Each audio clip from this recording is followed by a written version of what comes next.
नमस्कार प्यारे मित्रों, आज हम लोग सोनेट नंबर 19 पढ़ने वाले हैं।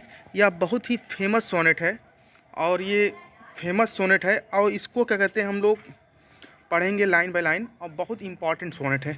चलिए हम लोग स्टार्ट करते हैं।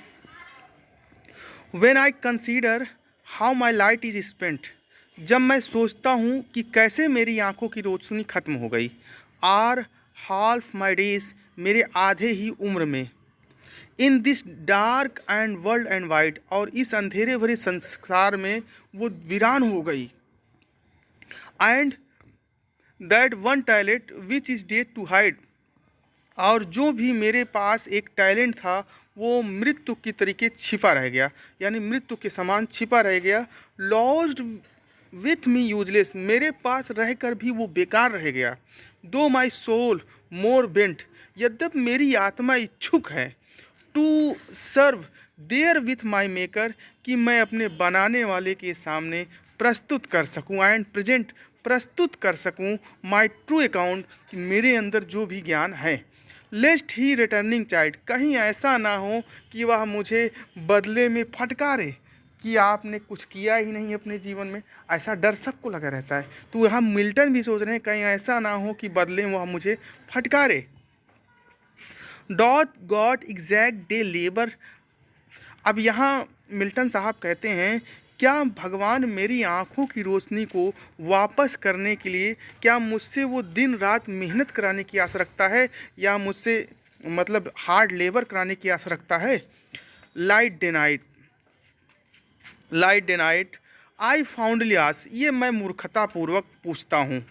बट पेशेंस, लेकिन धैर्यता टू प्रिवेंट, तुरंत ही रोक देती है। दैट मर्मर सून रिप्लाइज, तभी एक बड़बड़ाहट या कुछ ऐसी मर्मर सून मुझे उत्तर देता है। गॉड डॉट नॉट नीड, भगवान आवश्यकता नहीं करता। आइदर मैंस वर्क, मनुष्य के किए गए कार्यों पर या उनके उपहारों पर। Who best bear is his mild yoke, भगवान का असली सेवक या सच्चा भक्त वही होता है जो उनके दिए गए कष्टों को सह ले। हु बियर हिज योल्ड योग, मतलब जो उनके दिए गए कष्टों को सह ले। दे सर्व हिम बेस्ट, क्योंकि वही उनका सबसे अच्छा सेवा करता है।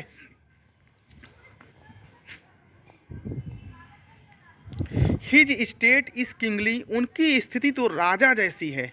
Thousands at his bidding speed and post o'er land ocean without rest, हजारों या जनसंख्या में, हजारों की संख्या में जो देवदूत हैं वो समुद्र और पृथ्वी से लेकर उनके एक आदेश पर काम करते रहते हैं।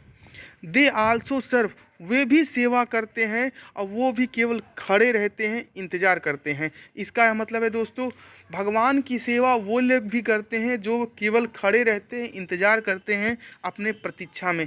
भगवान की सेवा वो भी करते हैं। दोस्तों ये कविता ख़त्म होती है, तो आगे बात ख़त्म हुई।